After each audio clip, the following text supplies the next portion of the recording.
Hello student, हम क्रमागत छूट का प्रश्न धांसू ट्रिक के साथ आपके सामने लाए हैं। ठीक है, जैसे कि आप देख पा रहे हो 10%, 20% और 30% का क्रमागत छूट दिया गया है। इसका एकल छूट पूछा गया है। तो ऐसे प्रश्न को अगर यदि आप इस प्रकार से बनाते हैं कि 10 के में 1 गया तो 9 का छूट मिला, फिर 20% का फ्रैक्शन होता है 1/5, 5 में 1 गया तो 4 बचा, और इसका फ्रैक्शन होता है 3/10, 10 में 3 गया तो 7 बचा। अगर इस तरह से कैलकुलेशन करते हैं तो आप 1 मिनट अपना खर्च कर देंगे, जो कि बहुत महत्वपूर्ण होता है 1 मिनट। आप इस तरह से अगर बनाएंगे तो आपका जॉब नहीं लगेगा। इस तरह से बनाना नहीं है, ठीक है।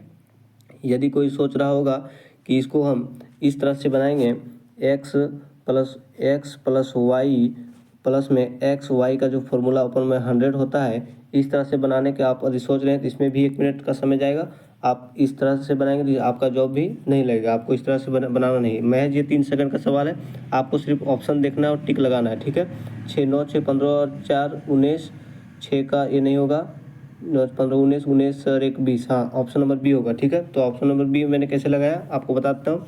जब भी क्रमागत छूट में 10% दिया हो, एक यूनिक है, 10% दिया होगा तभी ये लगेगा, ठीक है। 10% रहेगा तभी ये लगेगा, 10% के बगैर आप नहीं लगाएंगे, ठीक है, नहीं तो रॉन्ग हो जाएगा।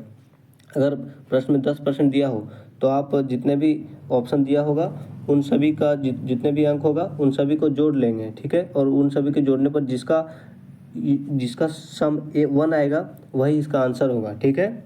जैसे कि आप ऑप्शन नंबर ए को देख पा रहे होंगे, 60 है, 60 में सभी संख्या को जोड़ेंगे तो 0 और 6, इसका सम डिजिटल सम कितना आएगा 6, और इसको जोड़ेंगे तो 9 और 6 15 और 4 19, और 19 को जोड़ेंगे तब तक जोड़ते रहना जब तक कि एक संख्या वाला कुछ ना आ जाए।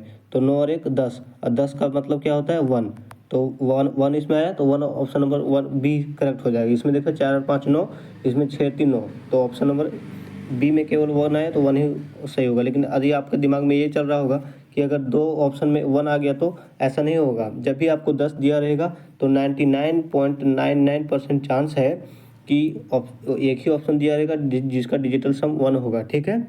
अगर आपको समझ में आया होगा तो आप अगला प्रश्न सॉल्व करके कमेंट में आंसर दें। आपको सिर्फ सॉल्व इसको